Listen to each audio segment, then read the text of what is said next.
कारण से ये जो कार है एक नाले में गिर गई?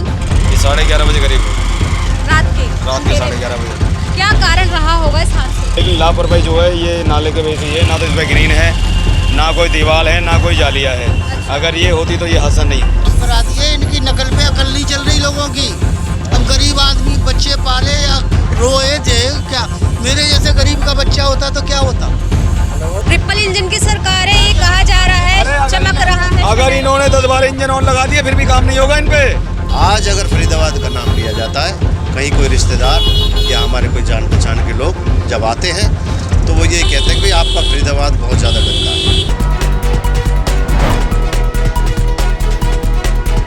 नमस्कार, आप देख रहे हैं देश रोजाना और मैं हूँ बेनज़ीर हाशमी। फरीदाबाद के सेक्टर 22 में कल रात के अंधेरे में एक बड़ा हादसा हो गया है, जिसमें 3 युवकों की मौके पर ही जान चली गई। आप मेरे पीछे जो ये कार देख पा रहे हैं, इसी कार में वो 3 युवक सवार थे। हालांकि अभी इस बात की पुष्टि नहीं हो पाई है, खुलासा नहीं हो पाया है कि किस कारण से ये जो कार है एक नाले में गिर गई। क्या ऐसी वजह रही जो ये कार नाले में गिर गई और ऐसा हुआ कि जो 3 युवक इस कार में मौजूद थे, जिनकी उम्र 30 से 32 साल बताई जा रही है, और नाले में डूबने के कारण दम घुटने से जिन तीनों युवकों की मौके पर ही मौत हो गई। मैं आपको बता दूं कि ये फरीदाबाद के सेक्टर 22 में बड़ा हादसा हुआ है, जिसमें 3 युवकों की मौत हो गई है। और आप देख सकते हैं यहाँ पर अभी पब्लिक भी मौजूद है। इन लोगों से भी बात करेंगे और पूरा मामला जानने की कोशिश करेंगे, लेकिन उससे पहले हम आपको कार की कंडीशन दिखा रहे हैं। कार की कंडीशन देखकर आप इस बात का अंदाज़ा लगा सकते हैं कि ये हादसा कितना दर्दनाक, कितना भयानक रहा होगा जब वो 3 युवक इस कार में होंगे और ये कार जो है नाले में डूब गई होगी। दम घुटने से जहां मौके पर तीनों युवकों की मौत हो जाती है। बड़ा ही दुखदायी ये मामला है। और सामने में हम आपको नाला भी दिखाते हैं, जिस नाले में ये हादसा हुआ है।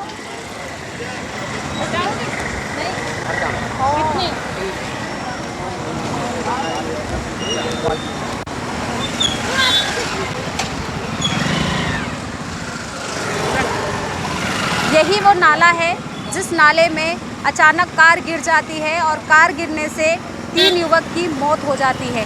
ये नाला जो हम आपको एक बार फिर से बता दें, फरीदाबाद के सेक्टर 22 के रिहायशी इलाके के बीचों बीच बहता हुआ नाला है, जिसकी बाउंड्री ना होने के कारण ये बड़ा हादसा हुआ है। ये पहला हादसा नहीं है इस नाले में कि किसी की मौत हुई है। इससे पहले भी लगातार कई मामले ऐसे सामने आ चुके हैं। हालांकि कहीं ना कहीं प्रशासन की इसमें बड़ी गलती नज़र आती है, बड़ी नाकामयाबी नज़र आती है। अगर इस नाले की बाउंड्री होती, पक्की बाउंड्री होती, तो हो सकता है कि उन तीनों युवकों की जान बच जाती। कुछ लोग यहाँ मौके पर भी मौजूद हैं, उनसे थोड़ा सा हम जानने की कोशिश करेंगे कि ये हादसा कब हुआ और इस हादसे का कारण क्या हुआ। नमस्कार सर, क्या नाम है आपका? मेरा नाम रोहतास है जी। ये हादसा कितने बजे हुआ? ये 11:30 बजे करीब रात के 11:30 बजे। क्या कारण रहा होगा इस हादसे का? कारण का तो खैर नहीं पता, ये तो पुलिस की जांच करेगी। जांच के बाद पता चलेगा भाई गाड़ी स्पीड में थी या ड्रिंक कर रखी थी या नहीं कर रखी थी। वो तो पोस्टमार्टम हुआ, उनके बाद ही पुलिस जांच करेगी, जब पता लगेगा भाई क्या है क्या नहीं है। लेकिन लापरवाही जो है ये नाले के वजह से है, ना तो इसमें ग्रीन है, ना कोई दीवार है, ना कोई जालिया है। अच्छा। अगर ये होती तो ये हादसा नहीं। तो कितने लोग सवार थे इस कार में? 3 व्यक्ति थे जो कि 30 से कम उम्र के हैं, तीनों के तीनों, जी। और यंग लड़के हैं, सब शादीशुदा हैं, सब अपने एक ही स्कूल में पढ़ने वाले हैं और साथ के लड़के थे। तीनों ही एक स्कूल के पढ़ने वाले दोस्त थे तीनों? हाँ जी, तीनों दोस्त थे और बढ़िया जॉब कर रहे थे तीनों। अपना ये भी नहीं थे कि ड्रिंक करने वाला कोई भी नहीं था। एक तो हमारी कॉलोनी का है, एक जवाहर कॉलोनी का है, एक 60 फुट का है। जब ये हादसा हुआ, पुलिस प्रशासन कितनी देर बाद यहाँ पहुँचा? 1 घंटे बाद आ गया था। और कितनी देर बाद ही कार को इस नाले से बाहर निकाला गया? ऐसे 1 घंटा लग गया था निकालने में। बाकी फिर उनको ले गए थे, वहीं मृत्यु घोषित कर दिए तीनों। अच्छा। उसके बाद फिर किसी ने बताया कि भाई चौथा भी था, तो पुलिस प्रशासन फिर आया है, सच्चो फिर आया, उन्होंने पूरी हेल्प करी है। वो फिर क्रेन लेके आए हैं, फिर उन्होंने ढूंढा डाडी करी। 3 साढ़े 3 बजे तक तो मैं ही गया था यहाँ से, लेकिन वो चौथा नहीं मिला। अब चौथा था या नहीं था, लेकिन उन्होंने कहने पर ही उन्होंने पूरा ऑपरेशन करा, लेकिन नहीं। तो तीनों की मौके पर ही मौत हो गई? मौके पर ही मौत हो गई। लेकिन दुख की बात है कि भाई तीनों के तीनों हर घर में से किसी के गया, जवान लड़के हैं। चलो किसी की उम्र भी पूरी हो जाती तो चलता है, लेकिन किसी का पति गया है, किसी का बाप है, किसी का बेटा है। बहुत दुख की बात है। चलो हम तो आपके मीडियम के द्वारा बोल सकते हैं, चिल्ला सकते हैं, लेकिन सरकार अगर फिर भी ना करे तो उन तीनों परिवारों को मुआवजा मिलना चाहिए सरकार की तरफ से, क्योंकि ये सरकार की वजह से ही लापरवाही हुई है। सरकार 3-3 मंत्री होने के बाद, एक MP होने के बाद, नगर निगम में सरकार होने के बाद फिर भी ये हादसा हो जाता है। ये नाला ये कहाँ से कहाँ तक बहता है, कितना लंबा है? ये वहाँ से लेके सोना मोड़ तक गोंची तक है। अगर पूरा नाला साफ करेंगे तो पता नहीं ऐसी कितनी बॉडियाँ निकलेंगी, कोई गिनती नहीं। कोई देख रेख नहीं है? कोई देख रेख नहीं है। ठेकेदार अभी करोड़ों रुपए का ठेका भी दिया है। जालियाँ ही ठेकेदार ट्रैक्टरों में भर के ले गए, कुछ पड़ी हैं, कुछ रात में समय की वाले आए पीने खाने के लिए, वो ले गए। तो ऐसे ही कोई वीडियो वगैरह है आपके पास रात के समय की? जब वो बॉडी निकाल रहे थे, एक लड़का है वो ड्यूटी गया हुआ है, जी। उसने पूरी वीडियो बनाई है मौके की, जब वो बॉडी निकाली है गाड़ी में से, सारा कुछ है, वो सारी वीडियो है। और कोई CCTV कैमरे वगैरह यहाँ आसपास कैमरे है? सामने लग रहे हैं, वो कैमरे लग रहे हैं, अभी उधर कोई लग रहे फुटेज हैं। निकली वहाँ से? अभी कुछ नहीं निकाली, पुलिस निकालेगी, जांच का विषय है ये तो। अभी जांच नहीं हुई? हाँ, सामने भी कैमरे लग रहे हैं, वो सामने लग रहे हैं बिल्कुल। वहाँ से भी अगर गाड़ी स्पीड में आई होगी तो वो भी दिख जाएगा। सामने भी कैमरे लग रहे हैं कंपनी में, वहाँ से भी पता लग जाएगा कि क्या हुआ है। लेकिन अभी पूरा मामला का खुलासा नहीं हुआ है कि आखिर ये हादसा हुआ किस कारण है। ये तो आपको भी दिख रहा है, जनता को भी दिख रहा है। हादसा तो अभी ये बिना ग्रीन की वजह से ही। ये ग्रिल है ही नहीं क्या आगे तक कहीं? ये सब लगी हुई थी, मैं बता रहा हूँ। ये सफाई के नाम पे सारी ग्रीनों को बेच खा गए। करोड़ों रुपए की ग्रीनें थी, करोड़ रुपए का ये शिवचरण के राज में 10 करोड़ रुपए का 2 करोड़ का ठेका पास हुआ था।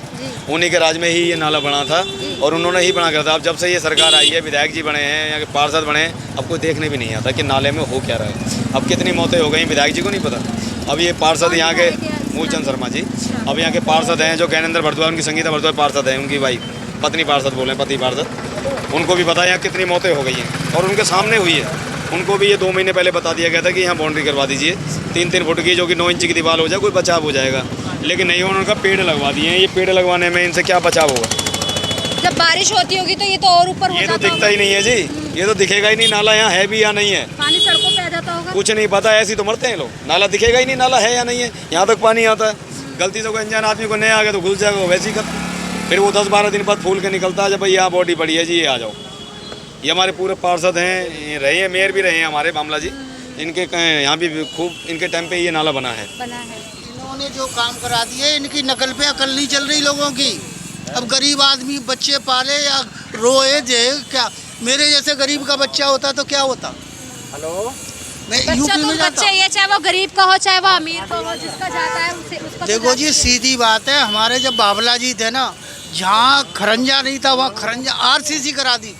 ये जो बिजली की जो लाइन थी ना, तिवारी की दुकान तक, मतलब नहीं कि बच्चा यूँ गेंदे और खेलते। और ये उसी टाइम का जब शिवचरण शर्मा जी थे, और अब इनकी रिपेयरिंग भी ना हो रही। वहाँ की तरफ से लेके ये प्रशासन की लापरवाही से बड़ा हादसा हुआ है। आप इनकी लापरवाही है बिल्कुल। हमारा जो पार्षद है ना, हमारे घर के सामने 3-3 ड्रम रखे, 150 रुपये का पानी भराते हैं हम लोग, और पूरी गली था ना। वो जब आता था ये कहता था, माँ मुझे दुख होता है, तुम्हारे यहाँ ड्राम रखे, माँ मुझे दर्द होता है। अरे वो माँ का दर्द कहाँ गया? वो ड्राम 2 के बदले 4 हो गए। ये ड्रामाबाजी था। उसका मकसद ये था कि पार्षद बनना। पार्षद बन गया, इनका काम है डीलरी करना, प्रॉपर्टी का काम है। जनता कितनी बार जाती है, धक्के खा के आ जाती है, कोई नहीं मिलता वहाँ पे, पब्लिक परेशान। आप वार्ड की समस्या देखो, आप जाके बहुत बुरा हाल है। आपने सेक्टर की भी देखी होगी 23 की, इतना पानी भर रहा है। आज 3 महीने हो गए, कितनी नरक की ज़िंदगी जी रहे हैं। इनकी आपस की लड़ाई में बेचारी जनता मर रही है। ट्रिपल इंजन की सरकार है, ये कहा जा रहा है, चमक रहा है। अगर इन्होंने 10-12 इंजन और लगा दिए फिर भी काम नहीं होगा इन पे। ये और लगा ले इंजन, इन पे कुछ नहीं होगा। ये हमारे मामला जी, ये 20-20 घंटे काम करते थे। नगर निगम पे आने के बाद इन्होंने अपना ऑफिस खोल रखा था निजी, वहाँ भी ये समस्याएं सुनते थे, वहाँ भी ये करते थे, लोगों की समस्याओं का समाधान करते थे। इन्होंने जब से इन्होंने काम किया था, बहुत बढ़िया काम हो रहा था। उसके बाद कोई काम नहीं हो रहा। ये सारा ये नाला वाला रिपेयर करवाना, सब करवाना इनके हाथ में था। इन्होंने बहुत बढ़िया उस समय करवाया। के अलावा भी सड़कों पे मैंने जगह देखा कूड़े के ढेर लगे हुए हैं। स्वच्छ सर्वेक्षण अभियान चल रहा है। कितने आए विधायक जी, कितने आए पार्षद जी? देखिए, आप पत्रकार लोगों को भी पता होगा कि भी पीछे स्वच्छता सर्वेक्षण हुआ था एक, तो बड़े ही दुख की बात है कि भाई फरीदाबाद के एक मंत्री, लोकल बॉडी मिनिस्टर फरीदाबाद से जो कि मंत्री बने, विधायक बने, और करनाल को नंबर 1 का पुरस्कार मिल रहा है। कोई उनसे ये पूछे कि भाई फरीदाबाद से आप मंत्री हो, फरीदाबाद से आप विधायक बने हो, तो ये फरीदाबाद को क्यों नहीं मिला नंबर 1? आप करनाल से लेकर आ रहे हो, इसको कभी कोशिश नहीं की। 140वीं रैंक पूरे देश के अंदर, इतनी बुरी हालत है। आज अगर फरीदाबाद का नाम लिया जाता है, कहीं कोई रिश्तेदार या हमारे कोई जान पहचान के लोग जब आते हैं तो वो यही कहते हैं कि भाई आपका फरीदाबाद बहुत ज़्यादा गंदा है, जगह जगह कूड़े के ढेर हैं, नालियाँ हैं, सीवरेज साफ़ नहीं है। अभी देखो नया घटनाक्रम आपको बताऊं, 1.5 महीना हो गया, सेक्टर 23 में 50 गज वाली पॉकेट है, जिन्होंने स्थानीय पार्षद जो अपनी ज्ञानेंद्र भारद्वाज जी की पत्नी है संगीता भारद्वाज जी, उनके यहाँ धरना प्रदर्शन भी किया था। 1.5 फुट पानी आज की डेट में भी वहाँ पर खड़ा हुआ है उनकी गली में। पिछले 1.5 महीने से उनके बच्चे स्कूल नहीं गए हैं, घर से निकलना मुश्किल है।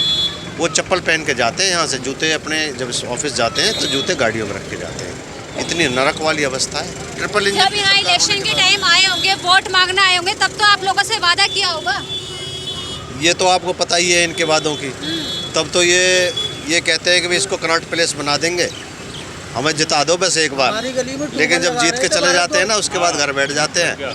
देखिए, पार्षद बनना, एमएलए बनना एक अलग चीज़ है, लेकिन उस काम को संभालना वो एक अलग चीज़ है। वो डिपेंड करता है आपकी नॉलेज के ऊपर, आपके एक्सपीरियंस के ऊपर और आपकी डेडिकेशन के ऊपर। जब ये तीनों चीज़ें मिलती हैं कोई भी काम तभी संभलता है। खाली ये नहीं है कि मैं पार्षद बन के बैठ जाऊँ, सिर्फ वादे करते हैं झूठे और काम नहीं करते बिल्कुल भी पब्लिक का। तो एक बार मैं आपको फिर से बता दूं और एक बार वो लोकेशन भी दिखाने की कोशिश कर रही हूँ। ये फरीदाबाद सेक्टर 22 का नाला है जो रिहायशी इलाके में से होकर जाता है, सोहना तक जाता है, आगे तक ये। और ये आप देख सकते हैं जब नगर निगम ने आज से 2 महीने पहले हमने भी यहाँ की जो मेयर साहिबा है उनसे हमने इंटरव्यू किया था और उनसे बात की थी, तो उन्होंने बोला था शहर के सारे नालों की सफाई कर दी जाएगी मानसून आने से पहले। और वो नज़ारा भी हम दिखा रहे हैं, ये भी शहर के अंदर ही बहता हुआ नाला है जो हर दिन किसी न किसी को भेंट ले लेता है। और इसी नाले में डूबने से कल रात 3 युवकों की मौत हो गई। हालांकि हाँ, जो आसपास के लोग हैं जो यहाँ पर जिन्होंने अपनी आंखों से सारा नज़ारा देखा, वो कहीं ना कहीं प्रशासन से गुस्सा है और विरोध कर रहे हैं। साफ तौर पे कहना है कि अगर प्रशासन ने अपना काम ठीक किया होता, यहाँ पर पक्की बाउंड्री होती, तो शायद उन तीनों युवकों की जान बच जाती। तो फिलहाल अभी तक इतना ही। देखते रहिए देश रोजाना। नमस्कार। हमारे साथ जुड़े रहने के लिए सब्सक्राइब करें देश रोजाना के YouTube चैनल को और नई वीडियो की नोटिफिकेशन पाने के लिए बेल आइकन जरूर दबाएं। अगर आप ये वीडियो Facebook या Instagram पर देख रहे हैं तो पेज को लाइक और फॉलो जरूर करें और ज्यादा से ज्यादा शेयर करें।